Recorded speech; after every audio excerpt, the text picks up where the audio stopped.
Good morning, and thank you so much for joining us for SBB Live. I am your host and the publisher of Seniors Blue Book, Amanda Barton. Really excited today to have a special guest on with us, Mr. Kevin Ahmadi, who is the Regional Vice President of Operations for Volunteers of America. So excited that you could spend the morning with me, Kevin. How are you? I'm doing great. Thank you for having me. Absolutely. Now, you have been with this organization for quite some time. Tell me a little bit about yourself and your background and how you got started with Volunteers of America. Sure. I've actually been in the field for close to 30 years, and it'll be 17 years this July with Volunteers of America. And I've been very fortunate to have been invited from Ohio to here in Southwest Florida to help first lead the campus of Gulf Coast Village and watch our footprint grow now even further here in Southwest Florida. So certainly has been a wonderful experience with Volunteers of America. Thank you. So, several years ago, Kevin, you were speaking at the symposium, I believe it was, and you told our audience that the market was going to be experiencing a shift in the senior living industry, particularly with the developments of everything and how quickly all these communities were opening. Tell me a little bit about what that means now and how the market shifted and what you're seeing. Yeah, certainly. I had no crystal ball and didn't think there were going to be a pandemic somewhere along the way here. And I think that certainly has compounded some of the thought that I had shared with our guests at that symposium. I believe a few years back is correct. And so back then the concern was that we were watching many developments in Southwest Florida across the entire country. They were coming in as fast as we were seeing McDonald's being built and Starbucks being built. And so we certainly have the demographic here in Southwest Florida, the age, the income that certainly qualified for some additional building. And back then, my concern is probably the same concern that I have today, and that is an influx of apartment homes for seniors, either in assisted living or memory support. And the biggest concern that I had back then, and I still do today, was staffing. Whether or not we were going to have enough staff to actually service the people that would eventually move into these units. And so that was part of the conversation I had back then. And the biggest part of that conversation, as I recall, was whether the stability was there for these organizations that were developing senior housing. And now that we fast forward, here we are a year after a pandemic, we're beginning to see some of the challenges that some of these new developments are working through right now.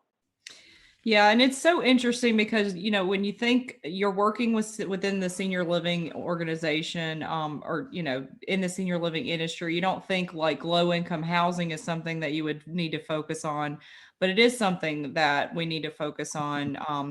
And you've been a major advocate for that. So talk to me a little bit about why that's so important and why people in Southwest Florida need to get past the stigma of having this low income housing coming into their communities. Sure. Certainly would like to see more from my parent organization, Volunteers of America. We're a 125-year-old organization, and our mission has always been to help those who are most vulnerable. And vulnerability can span so many different directions, but housing is so important for our organization. We have 20,000 units of housing of some sort or another across 46 states, as well as the District of Columbia and Puerto Rico. And low-income housing probably is, one of our largest pieces of our development across the nation. What becomes incredibly challenging here in Southwest Florida is the fact that land is so expensive. And as we continue to see the population grow, and now over the past year, we're seeing 1,000 people a day moving into Florida. Housing is becoming a major challenge here. And I'm not sharing anything that nobody else is already experiencing or aware of, that the fact that housing continues to escalate, it's still going up. And we have a workforce that can't afford housing. So when somebody says not in my backyard, I would encourage you to really take a good hard look at some of the most wonderful affordable housing that you can see across the nation. Volunteers America certainly is one of those great developers, but that affordable housing today is not what you're thinking. And they're well constructed, and they certainly have an appeal to the marketplace. And we need a workforce. Without a workforce, everything that we're doing here in Southwest Florida, certainly could be in jeopardy. Yeah, you really hit the nail on the head there, particularly because there are so many people that are moving here, post after COVID. It seems like the numbers are skyrocketing of folks that are wanting to come into the area. So I definitely agree with you there. And I think that we have to get past that stigma of low income housing being a bad word. Now, as far as developments go, there are so many communities that have popped up. Staffing has always been an issue. What do you foresee in the future? What's Kevin Ahmadi think is going to happen here? Yeah, actually, Gulf Coast Village is on a 30-acre campus, and we have brought up the idea of considering using some of our own land for workforce housing. And several years ago, we were like, this land is so expensive, it may not be, we may not be good stewards in utilizing that land for workforce housing. And today that conversation is changing.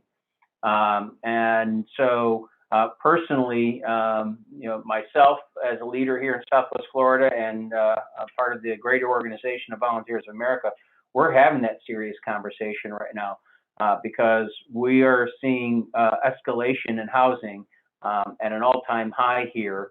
And with a workforce, especially our housekeepers, laundry, our wait staff, we're talking about kids, trying to even encourage them to come to work has been a bit of a challenge these days. And, you could be in whatever camp you want to be in.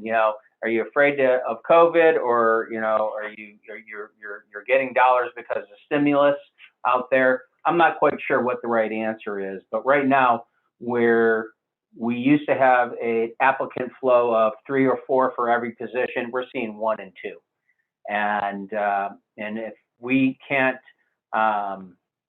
cultivate people to come and work in our field, and we can't retain those individuals in our communities, we are going to continue to see the challenges that we're all experiencing right now. Yeah, I couldn't agree with you more. That's definitely something that we have to consider when we're talking about low income people moving into the area, low income housing.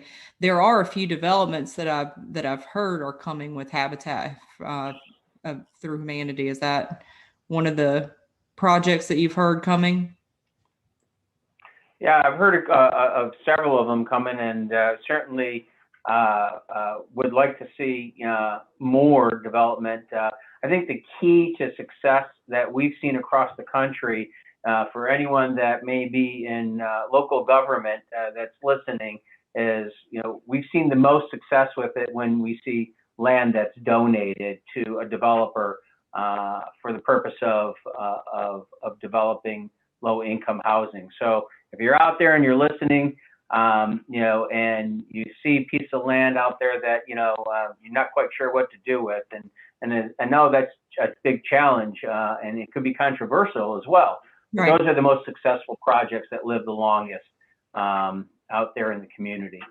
Absolutely. Couldn't agree more. Well, thank you so much, Kevin. I appreciate you coming on the show, and I look forward to seeing you soon.